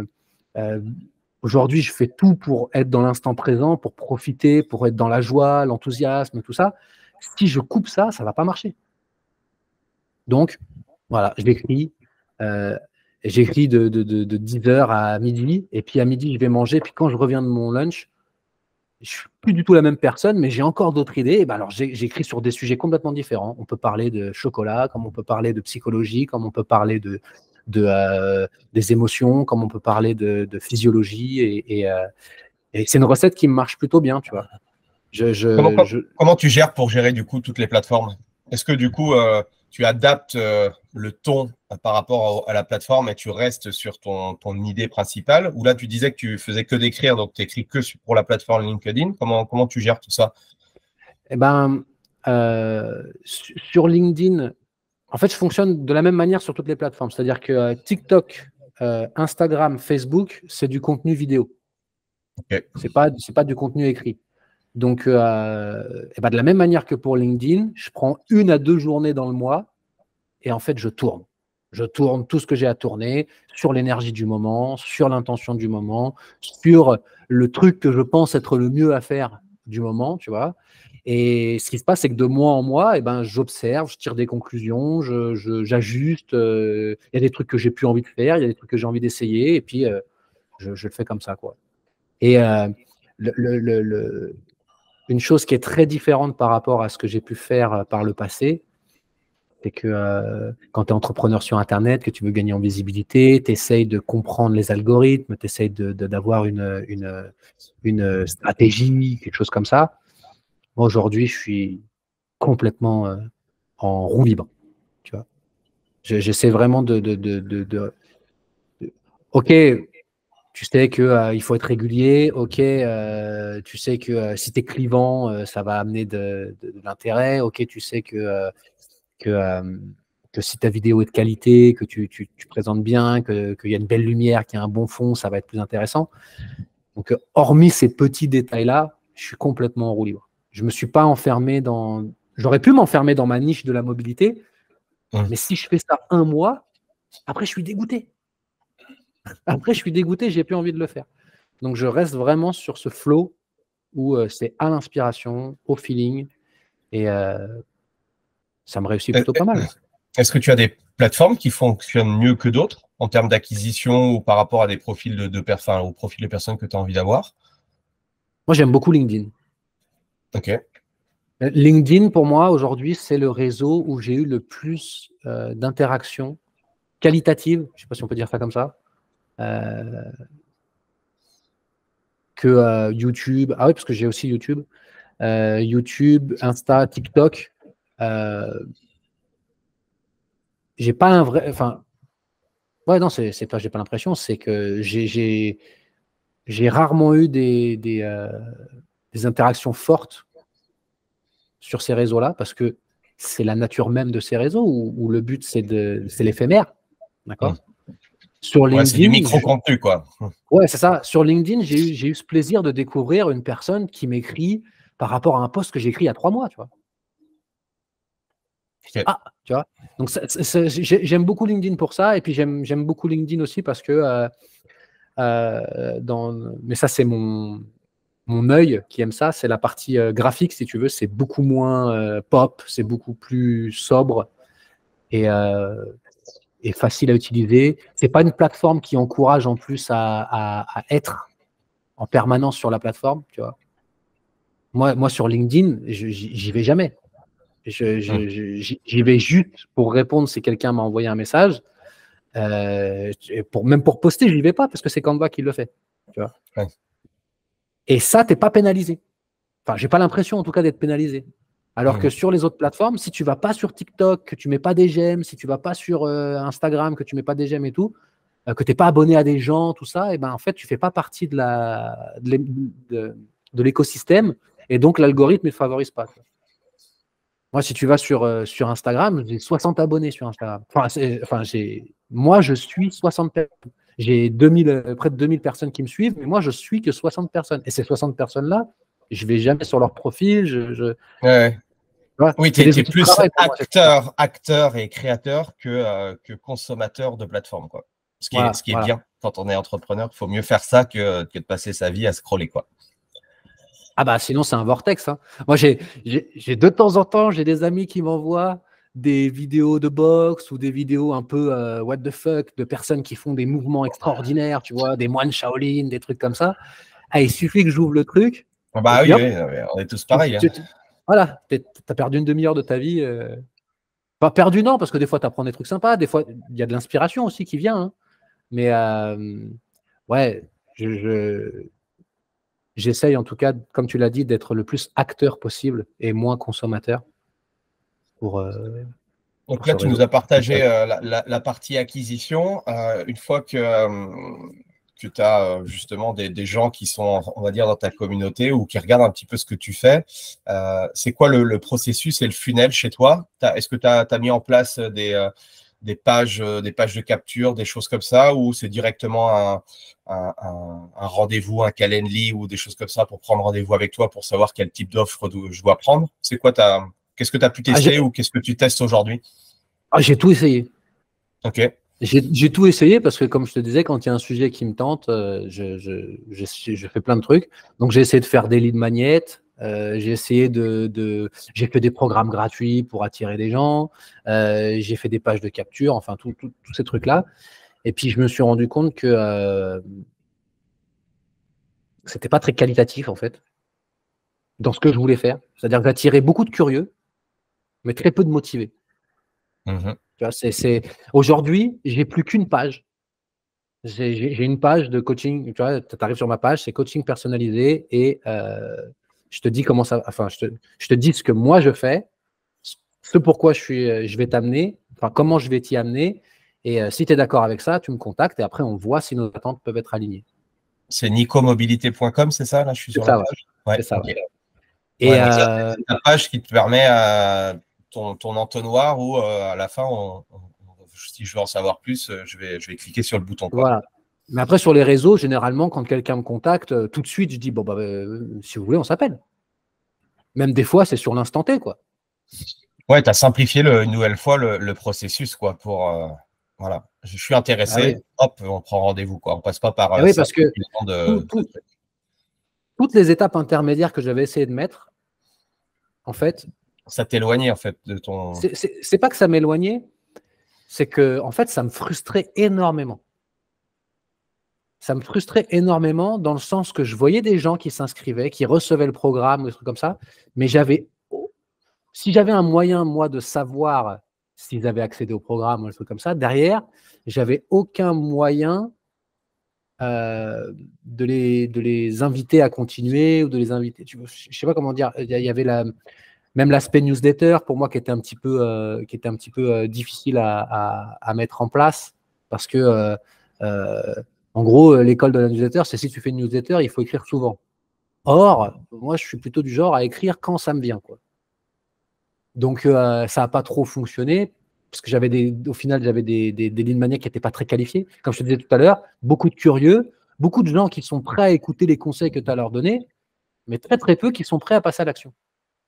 Et donc, je ne voyais pas l'intérêt d'avoir 3000 personnes dans une newsletter et que quand tu envoies un mail, en fait, ton mail, il est juste lu. Et en fait, j'avais l'impression d'avoir la même chose qu'avec les réseaux sociaux. C'est-à-dire que tu fais un mail, quand tu fais une newsletter, l'avantage de la newsletter, c'est que tu peux aller plus loin que le post Instagram, tout ça. Tu vois. Moi, ce que j'aime dans la newsletter, c'est le côté intemporel. C'est le fait que la personne, elle peut prendre ce mail-là, l'archiver et le garder, tu vois. Moi, je donnais des protocoles de respiration, je donnais des protocoles de mobilité, je parlais de mon expérience personnelle. Enfin, je faisais des mails qui étaient parfois très, très longs, tu vois. Et c'est comme si j'avais l'impression que juste, tu sais, c'était, tu vois, ah, bien, super. Tu vois, genre, comme si la personne, tu sais, quand tu vois que ta personne, elle a ouvert le mail, mais que tu n'as pas de réponse derrière, alors que tu l'invites à répondre, à poser la question, à machin et tout, je me disais, ouais, en fait, j'ai 3000 leads, j'avais un taux d'ouverture de 65%, mais en fait, j'ai 65 j'aime. Tu vois, j'ai 65% de j'aime. Et j'ai pas de truc derrière. Donc, j'ai trouvé ça super frustrant. Et c'est là, en fait, que je me suis dit, OK, il faut couper tout de suite. Il faut que la personne qui soit prête à passer à l'action, elle n'ait pas d'intermédiaire. Elle puisse tout de suite me contacter. Ouais. Et que même si, au final, on ne travaille pas ensemble, si je peux être la personne qui peut la guider vers quelqu'un qui va être plus à même de l'aider ou qui va lui donner une piste de réflexion sur machin, moi, j'ai gagné ma journée. Tu vois, moi, je fais ce métier-là parce que j'aime les gens. J'aime être avec les gens. J'aime partager. Tu vois, comme on fait maintenant, j'aime partager mon histoire. J'espère pouvoir écouter la tienne aussi bientôt. Oui, la simplicité des funnels et essayer le plus rapidement possible en fait d'avoir la personne qui est intéressée par nos services pour directement l'avoir par téléphone ou par visio, quoi. C'est ça, c'est comme on ferait avec un médecin en fait. Quand tu regardes au final quelqu'un qui veut aller chez un docteur ou qui veut prendre rendez-vous chez un coiffeur, et il n'y a pas de funnel. C'est en visio? Tu veux voir la personne ou simplement le téléphone? Tu fonctionnes comment? Ça dépend. Moi, j'aime bien la visio parce que j'aime bien voir les visages. J'aime bien. En même temps, des fois, ça me permet aussi de voir la morphologie de la personne. Ça lui permet de me montrer, tu vois, certaines choses. Mais il y a des personnes qui, pour un premier contact, sont plutôt vocales. Bon, bah, on prend le vocal, il n'y a pas de problème. Moi, c'est vraiment. Je suis flexible sur ça. J'ai de moins en moins de préférences et plus de tolérance. Oui, tu t'adaptes, quoi. Qu'est-ce que tu as appris sur la partie, parce que ça aussi, c'est un autre sujet important. C'est bien beau d'avoir des rendez-vous, mais après, pour les amener à acheter ton programme, est-ce que tu as, voilà, par rapport à ton recul et ce que tu peux faire aujourd'hui, qu'est-ce que tu as pu mettre en place? Est-ce que tu as une méthodologie spécifique ou c'est simplement en écoutant la personne par rapport à ces problématiques et toi, tu as la solution, bah, voilà, ça paraît une évidence. Ouais, en fait, aujourd'hui, j'ai plus un process, pas pour vendre mon programme, mais pour ne pas prendre la personne, en fait. Ouais, tu déqualifies les gens, quoi. En fait, c'est ça. C'est que j'ai eu pas mal de cas où, parce que je répondais soit à une illusion de perte ou de gain, j'acceptais de travailler avec une personne parce que je me reposais sur des promesses ou sur des trucs comme ça et pas sur ma première impression, tu vois. Et aujourd'hui, je suis intolérant sur ça. Enfin, c'est pas intolérant, mais j'ai envie de dire, aujourd'hui, je ne fais pas de concession sur ça. C'est-à-dire que il faut avant tout que moi, le projet, il me plaise et que la personne, elle réponde à certains critères parce que ça me déchire le cœur quand je travaille avec quelqu'un et que malheureusement, l'évolution espérée n'est pas arrivée, tout simplement parce que la personne, elle n'est pas, soit elle n'est pas à une étape de sa vie où au final, le travail que je lui fais faire, c'est ce qu'elle recherchait, tu vois. Ou soit parce que des fois, moi, ça m'est arrivé de me rendre compte d'avoir des personnes qui sont dans une telle détresse émotionnelle, en fait, que je pourrais leur vendre un truc à 15 000 euros. Ouais. Et qui prendraient, tu vois. Et que malheureusement, cet état de détresse émotionnelle fait que l'objectif qu'il m'a transmis, il n'est pas du tout cohérent avec ce qu'il est capable de faire, tu vois. Et là, à ce moment-là, c'est soit on réajuste les objectifs, soit je redirige vers quelqu'un d'autre parce que moi, je peux pas le faire, tu vois. Il y a des personnes qui se mentent à elles-mêmes, il y a des personnes qui sont honnêtes avec elles-mêmes. Et bien souvent, heureusement, en fait, ce qui se passe, c'est « Ah, je vous appelle parce que je veux perdre du poids, je veux soulager mes douleurs de dos et tout, machin, nanana. » Ah oui, mais en fait, le problème, c'est que j'ai une relation toxique avec mon mari depuis près de 10 ans. Ah oui, mais en fait, le problème, c'est que je fume et que je bois et que j'arrive pas à arrêter. Tu vois. Et là, c'est OK, c'est cool, tu es venu me voir parce que ouais, le mal de dos, aujourd'hui, ça a été le déclencheur c'est ton corps qui t'a finalement dit, tu n'as plus le choix, il va falloir passer à l'action. C'est génial. Mais viens, on s'occupe de cette partie addiction avant d'aller. Enfin, viens, on met le doigt principalement sur la partie addiction et à côté de ça, on fait un petit bonus avec du mouvement et tout. Si tu es prêt à faire ça, si tu acceptes de jouer ce truc-là, moi, je vais être là pour t'accompagner. Il n'y a pas de problème. Je suis là pour t'écouter, pour te motiver. Si tu as besoin que je t'envoie un vocal tous les matins pour te dire, te féliciter que tu n'as pas fumé et tout, c'est des trucs que je suis prêt à faire, tu vois. Et c'est pas pour ça que tu vas payer plus cher. Mais c'est juste, si tu as l'honnêteté de me dire, OK, je suis chaud, on fait ça, et je m'engage dans le process, je ne vais pas te lâcher dans 3 semaines, eh ben, on y va. En termes d'accompagnement et de pricing, tu fonctionnes, c'est vraiment à la carte en fonction du besoin de la personne et toi, tu les détermines ou tu as genre un système, c'est une formule de 12 semaines et après en reconduction ou 6 mois, 1 an. Comment tu gères tout ça? Ça dépend. Généralement, pour une première interaction, je qualifie la personne sur minimum 3 mois. Parce que 3 mois, c'est ce qui permet d'obtenir des résultats mesurables. J'aime bien aussi le process de 12 semaines aussi. Ouais. Voilà, 12 semaines, c'est très très bien. 12 semaines, 90 jours, c'est le minimum pour obtenir des résultats quantifiables, en fait, et pour permettre à la personne de faire un recul, de prendre du recul et de dire, OK, j'étais là quand j'ai commencé, maintenant je suis là. Donc, il y a des personnes qui avancent plus ou moins vite, mais en tout cas, 3 mois, pour moi, c'est le minimum pour obtenir quelque chose. Après, j'ai des personnes qui viennent me voir. J'ai des profils qui sont plutôt des sportifs de haut niveau ou des gens qui ont juste une petite complexité. Et là, à ce moment-là, des fois, en fait, c'est plus de l'ordre de la consultation. Okay. C'est-à-dire que cette consultation va me permettre de lui établir un petit programme. Il va me payer pour ce programme et des fois, il n'y a même pas besoin de suivi. Enfin, c'est moi qui viens pour un suivi pour savoir si ça se passe bien et tout. Mais il n'y a pas il n'y a pas d'engagement sur moyen. Voilà, il n'y a pas d'engagement. Et après, généralement, ce qui se passe, une fois que les 3 mois sont faits, quand la personne veut continuer, et ben là, on établit des plans, soit sur 6, soit sur 12, tout simplement pour pouvoir faire des remises. Tu vois, c'est des avantages. Moi, je sais que je sécure un client pour 1 an. Et lui, de l'autre côté, ça lui permet de faire des économies. Et un point que je voulais aborder, que j'ai oublié d'aborder, sur lequel je suis intransigeant aussi sur le fait de qualifier des prospects, et qui va dans le sens de ce que je te disais tout à l'heure sur l'honnêteté des gens et l'engagement des gens, c'est que je me fais toujours payer avant. Ça, c'est important, exactement.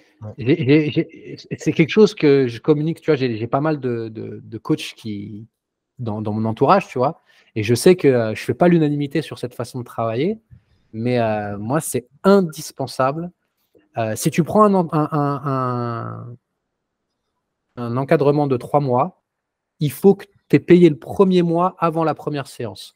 Et il faut que les 2 autres mois soient payés au début du 2e mois. Donc, tu as 1 mois pour mettre en place.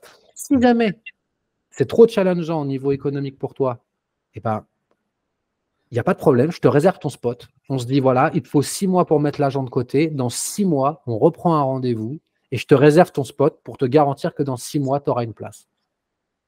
Mais je suis intransigeant sur ça parce que à la fois, il y a tout ce qu'on peut connaître au niveau psychologique sur l'engagement, sur tout ça, mais c'est surtout que ça m'est arrivé au début, quand j'ai commencé à travailler en ligne, d'avoir des gens qui te claquent dans les doigts au bout de 2 semaines.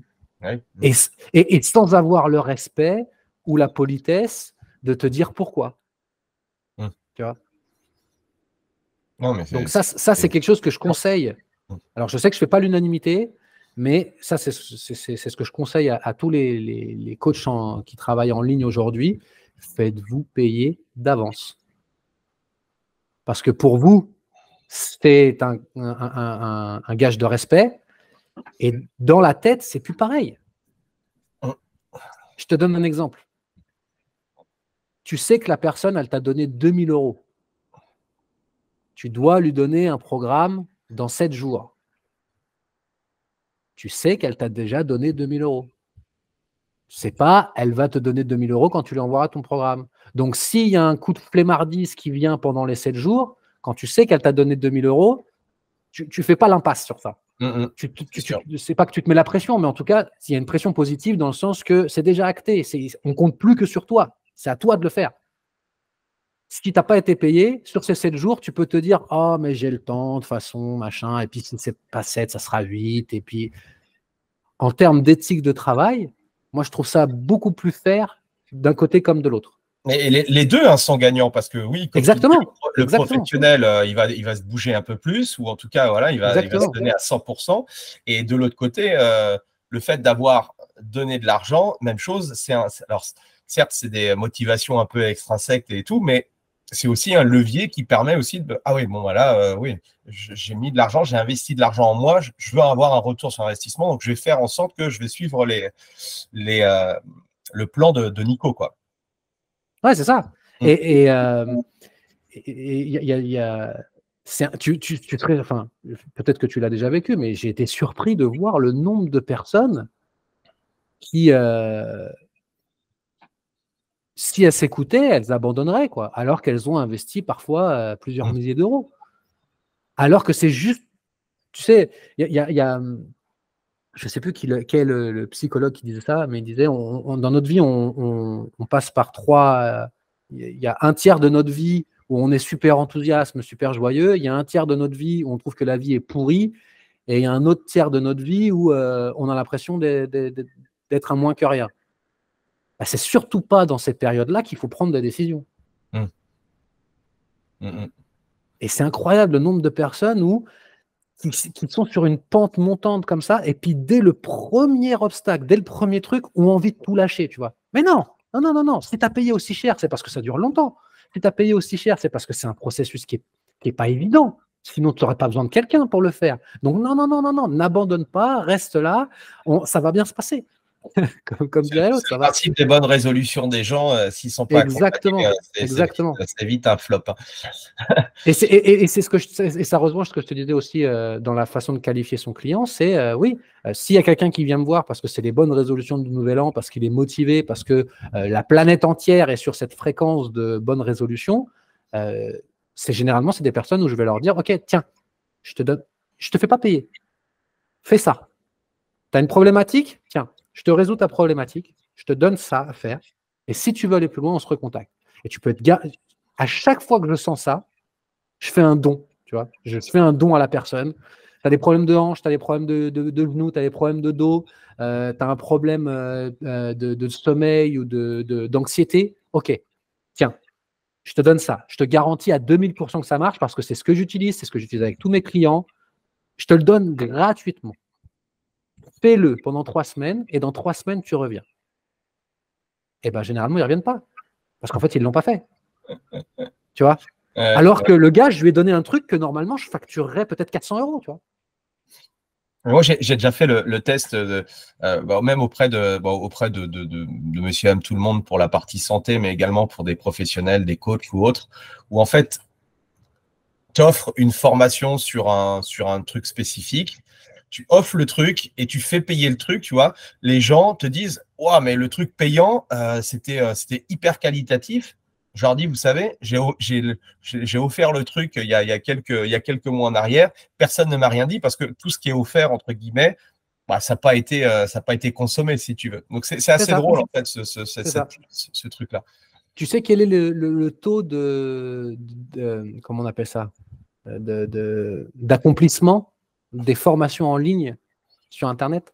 Ouais, j'avais vu le pourcentage, mais je te dirais, là, si tu l'as… C'est 3%. 3%. T'imagines? Ouais. 3%. C'est pour ça que oui, avoir des formations que simplement, moi à l'époque, je vendais que des petites formations ou autres, mais sans accompagnement, sans coaching, c'est clair que c'est toujours la même chose. C'est là où tu vois que la puissance de l'accompagnement, c'est une force. C'est comme les régimes, tu vois. Toutes les personnes qui essayent de faire une réforme alimentaire sans un accompagnement psycho-émotionnel à côté, il n'y a qu'une élite, en fait, qui y arrive. tu vas avoir peut-être que 10 ou 15% des personnes qui font ça qui y arrivent parce qu'ils ont la force mentale, parce qu'ils ont le recul, parce qu'ils ont la psychologie qui est alignée avec ça, tu vois, de traverser ce changement physique. Mais on n'est pas tous nés à la même enseigne et c'est cool, tu vois. Mais c'est quoi ta vision, toi, du métier? Comment tu vois les prochaines années, ton business?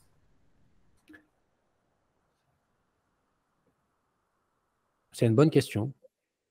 C'est une bonne question. Moi, ce que je vois, c'est j'aimerais quand même retendre de plus en plus vers le physique. C'est-à-dire que la partie online soit un bonus, soit un complément à ce que les personnes ont reçu en physique. Tu vois, je le vois vraiment comme ça. Moi, j'ai l'objectif d'ouvrir, je le dis souvent et j'aime le répéter parce que tu sais, c'est la manière de le matérialiser dans le monde réel. Je veux ouvrir mon académie Jedi, tu vois. J'ai le concept d'ouvrir ceux qui ont grandi avec Dragon Ball, ils pourront comprendre avec cette salle du temps, tu vois.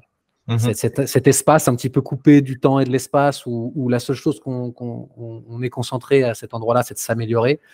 J'ai envie tu vois, j'ai des terrains ici en Thaïlande et j'ai 1 hectare et je veux construire cette espèce de poudlard géant où j'aurai des intervenants, des professeurs, tu vois, des gens qui sont du yoga, des gens qui sont des neurosciences, des gens qui sont dans l'alimentation, avec un espace où on peut cuisiner ensemble, où on peut cultiver, faire de l'élevage, travailler sur cet aspect holistique, tu vois, de la vie, donc le corps, le cœur et l'esprit. Et je me dis que ouais, quelqu'un qui vient vivre une expérience là-bas, le seul moyen de pouvoir garder une trace et de pouvoir continuer à enrichir son expérience depuis ce point de départ, bah, ça sera certainement le truc en ligne, sachant que bah, là, en plus, ça sera ouvert vraiment à l'international où je pourrai avoir des personnes qui sont en anglais, en thaï, dans toutes les langues du monde, quoi. Donc, c'est comme ça que je vois mon métier plus tard, c'est-à-dire un moyen de garder un pied sur ce que je propose pour les personnes qui sont venues visiter l'endroit, tu vois, et en même temps de pouvoir l'offrir de manière universelle à toutes les langues, tous ces trucs-là. Aujourd'hui, il y a des outils qui sont formidables. Moi, je suis impatient que les outils d'IA, d'intelligence artificielle, nous permettent de pouvoir partager du contenu dans toutes les langues de manière instantanée, tu vois. Aujourd'hui, c'est déjà possible. Ça demande du travail, ça demande de la complexité technique. Mais le jour, je suis sûr que dans les 5 années à venir, tu fais une formation, tu parles en face caméra, tu balances dans un logiciel et ta formation, quand tu parles, en fait, tu parles dans la langue du mec qui t'écoute, quoi. Ouais, ça va arriver, ouais, ça c'est une évidence. Ouais. Moi, pour moi, voilà, c'est ce que je vois dans les 5 à 10 ans, avoir mon espace pour former les gens et ensuite les gens qui sont venus prendre de la connaissance, qui sont venus expérimenter, qui sont venus tester, qui sont venus s'imprégner de tout ça, puissent repartir avec quelque chose et qu'ils le gardent à vie avec eux. C'est ça l'avantage du online, c'est que ça sera toujours là, ça sera impérissable. Ouais. Voilà. Bah, merci Nico de tout ce partage. Si tu devais offrir un livre à n'importe, à tout le monde, à toutes les personnes que tu apprécies et que tu aimes, ce serait lequel que tu offrirais? Ah, c'est une bonne question. C'est une bonne question parce que j'ai pas lu beaucoup de livres dans ma vie. Alors, une ressource ou un truc que tu offrirais? Non, mais c'est très très bien parce qu'en fait, comme j'allais te répondre, j'ai pas lu beaucoup de livres dans ma vie, mais le peu que j'ai lu, à chaque fois, m'ont fait faire des sauts quantiques. Tu vois. Ok. Pour moi, celui le plus agréable à lire, le plus divertissant et en même temps celui avec les plus de leçons dedans, ça serait Ingénierie intérieure de Sadhguru. Qui est vraiment. Je ne connais pas.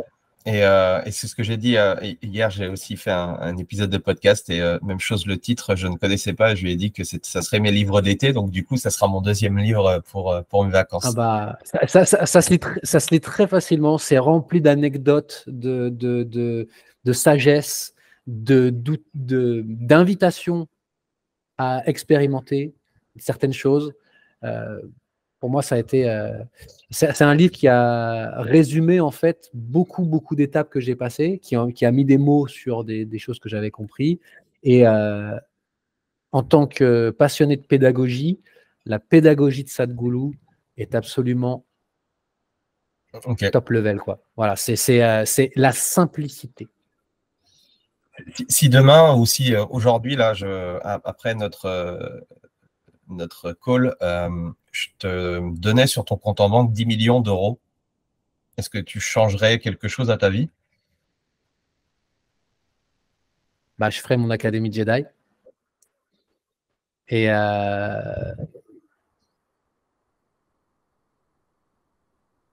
donc, tu continuerais à faire ce que tu fais? Ouais, je continuerai à faire ce que je fais et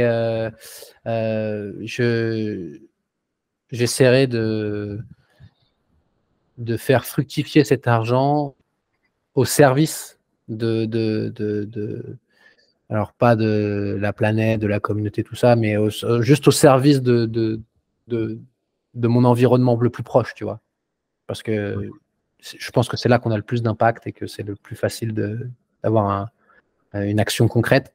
Donc ouais, je continuerai à faire ce que je fais, simplement à une échelle certainement un peu plus élevée, quoi. Pas de retour en France prévu? Peut-être. J'attends des confirmations de date pour le mois de septembre. Ok. Ouais, ça sera une première depuis 3 ans, depuis 2019. Bon, mais ton envie, c'est de toute façon de rester là où tu es en Thaïlande et Ah oui. J'ai trouvé, même au niveau de. Je sais, quand j'avais 9 ans, j'ai dit à ma mère que je voulais manger avec des baguettes. Tu vois, j'ai quelque chose avec l'Asie. Il y a, je ne crois pas aux vies antérieures, mais en tout cas, il y a peut-être une partie de mon génome ou quelque chose, tu vois, qui fait que j'ai pas le mal du pays quand je suis ici, tu vois. Ouais. Donc, je suis bien. Mais le Japon est une destination qui me travaille aussi. Donc, peut-être, je me vois bien vers 50 ans passer peut-être une dizaine d'années au Japon. Bon, on aura l'occasion de refaire un épisode. Bon, ben, merci pour tout ce partage. C'était en tout cas pour moi hyper inspirant. J'espère que pour ceux qui vont écouter jusqu'au bout, ça l'a été également. Plein de pépites à en retirer. Merci Nico. Où est-ce qu'on peut te suivre, te retrouver? Bon, si tu nous as partagé tous les médias sociaux où tu étais, je les mettrai en description du podcast. Est-ce qu'il y a un dernier message que tu voudrais partager à la communauté, aux professionnels qui nous écoutent? Eh ben, merci à toi déjà de permettre cet échange, de mettre en avant des entrepreneurs, de partager tes connaissances, de partager tout ton savoir et de pouvoir continuer à propager l'information et le partage, quoi. La manière la plus simple de me contacter, c'est mon adresse email, donc contact@nicomobilité.com. Et ce que j'aimerais partager à tous les entrepreneurs qui nous écoutent, c'est à quoi bon faire tout ce que l'on fait si ce n'est pas pour être plus heureux. Et si vous avez envie de partager, d'échanger, de communiquer, n'hésitez pas à m'envoyer un mail ou à me contacter sur Instagram ou sur LinkedIn. Comme on dit, comme tu as pu le constater, j'aime bien parler. Et comme je ne parle pas souvent français en plus ici, voilà. Pour moi, c'est parfait. Qui je pourrais inviter sur le podcast? Est-ce que tu as quelqu'un à me recommander qui serait intéressant également? Eh ben, à la fois pour son côté entrepreneur, pour son business model et puis pour les sujets qu'il traite, je t'inviterai d'interroger mon frère de cœur qui est Pascal Lafleur. Ah, si tu peux me mettre en contact. Avec grand plaisir. Pascal Lafleur, ça a été mon premier professeur de boxe thaï. Ça a été mon mentor. Ça a été aujourd'hui, c'est mon frère, mon ami, et ce qu'il fait aussi est incroyable. Donc, et sa manière aussi de le faire est incroyable. Donc, je te recommande. Je vais te partager avec plaisir, avec grand plaisir pour l'inviter. Merci pour tout, Nico. C'était une super rencontre. Merci à toi. Merci à tout le monde. Pensez à mettre un 5 étoiles, à mettre un commentaire à Nico. Et puis, nous, on se retrouve pour un nouvel épisode la semaine prochaine. Merci à tous. Merci, Nico. Ciao, ciao. Au revoir.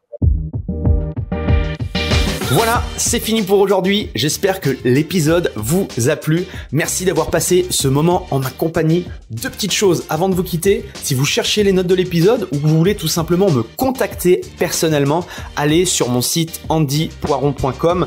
Donc tout attaché, www.andypoiron.com. Vous trouverez toutes les informations nécessaires.